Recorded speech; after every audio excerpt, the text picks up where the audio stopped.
স্বরাষ্ট্র উপদেষ্টা এখনো পর্যন্ত তার কথা রাখতে পারে নাই। সে এখনো পর্যন্ত একজনকে ভারত থেকে বা আপনার স্বরাষ্ট্র উপদেষ্টা এবং আপনাদের পররাষ্ট্র উপদেষ্টা কেউ একজনও ফিরে আনতে পারেন। এই জন্য তাদেরকে অবশ্যই তাদের কাজের হিসাব চাবো আমরা। তারা যখন এই সরকার থেকে ছেড়ে দেবে তাদের হিসাব চাওয়া হবে, এবং যদি দেখি যে আমরা তাদের কাজে খুশি না হই অবশ্যই তাদেরকে আমরা শাস্তির আওতায় আনবো। কারণ সরকারি টাকা খাবেন, উপদেষ্টা হিসেবে বসে থাকবে, সরকারি গাড়ি যানবাহন সব ব্যবহার করবেন আর জনগণের জন্য কাজ করবেন না, এটা হতে পারে।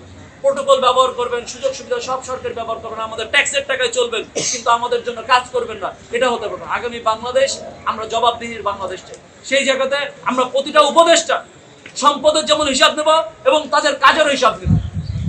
তারা যদি দেখি যে আমাদের তাদের কাজগুলো জনগণের পক্ষে হয় নাই এবং তাদের আরো অনেকগুলো কাজ করার স্কোপ ছিল কিন্তু তারা সেগুলো গাফিলতির জন্য করে নাই, তাহলে অবশ্যই তাদেরকে শাস্তি এবং জরিমানার সম্মুখীন হতে হবে। এটা আমরা জুলাই যোদ্ধারা বলে যাচ্ছি। ভবিষ্যৎ হোক নিরাপদ, বিনিয়োগ হোক বিশ্বস্ত, আর আমার পছন্দ সল্ট বে। ওয়েলকাম টু সল্ট বে। কিন্তু সংস্কারের আসলে পর্যন্ত হয়নি। আমাদেরকে এখন বিচারের জন্য জাতিসংঘের কাছে যেতে হচ্ছে, যেখানটা আমরা বলছিলাম যে একটি স্বাধীন বিচার ব্যবস্থা তৈরি করতে হবে, এবং সেই বিচার ব্যবস্থা তৈরির একটা কাঠামো আমরা দেখছি ইতিমধ্যে হয়েছে, কিন্তু তার কোনো কার্যক্রম আমরা দেখতে পারিনি। তার কারণে আমাদেরকে এখন জাতিসংঘের কাছে বিচার চাইতে যেতে হচ্ছে। মানে আমার একটা স্বাধীন দেশ, আমার দেশের বিচার ব্যবস্থা বিচারক সবাই রয়েছে, প্রশাসন সবাই রয়েছে, কিন্তু আমাকে বিচার চাইতে হচ্ছে কাকে? জাতিসংঘের কাছে, আর একজনের কাছে ধন্য ধরতে হচ্ছে। এটা আমার দেশের জন্য লজ্জা। এই 24 জুলাই আন্দোলনে 2000 শহীদের জন্য লজ্জা। তারা আসলে জীবন দিয়েছে কিসের জন্য?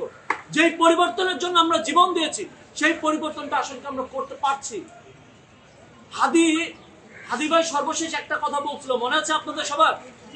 যে আমি কখনো যদি মারা যায় অন্তত আমার বিচারটা করেন, আমার হত্যার বিচারটা করেন, কেউ যদি আমরা হত্যা করে। আমরা সেটা করতে পারছি না। আপনাদেরকে আমি বলছি আমার লোক হারায় যাচ্ছে।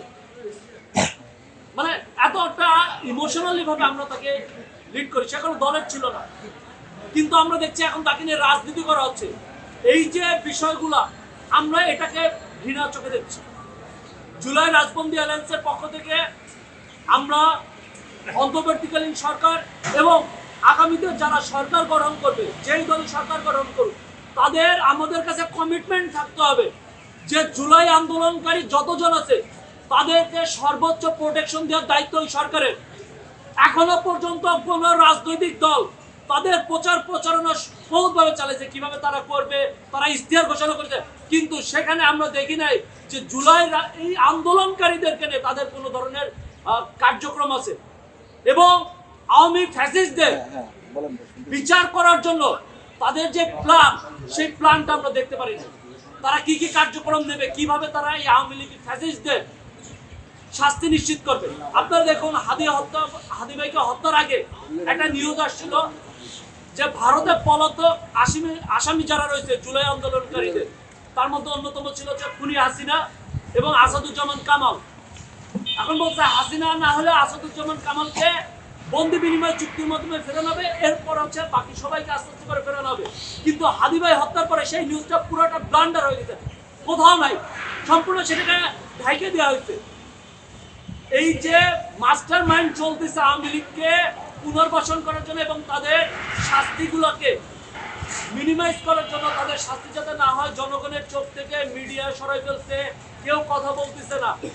এই জিনিসটা কিন্তু পরিকল্পিত একটি ঘটনা, এটা বিচ্ছিন্ন কোনো ঘটনা না। তো এরপরে অন্তর্বর্তীকালীন সরকার এই আওয়ামী ফ্যাসিস্টদের একদিনের জন্য উচ্চারণকারী তাদের শাস্তি নিয়ে, তারা শাস্তি দিতেছে কাকে?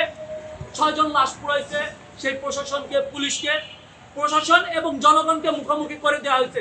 তার প্রতিফলন আমরা গতকালকে দেখেছি, পুলিশরা এই আমাদের উপরে আবার হামলা করতেছে। বিষয়টিকে আপনার বুঝতে পারছেন কি ধরনের একটা রাজনীতি এই অন্তর্বর্তীকালীন সরকার এবং এই আপনার স্বরাষ্ট্র উপদেষ্টা জাহাঙ্গীর সুন্দরভাবে এজেন্ডা বাস্তবায়ন করে দিছে, এবং সেই এজেন্সির কাজে এখন জুলাই যোদ্ধারা এবং প্রশাসন আবার মুখোমুখি হয়ে গেছে, যেটা শেখ হাসিনা করেছিল।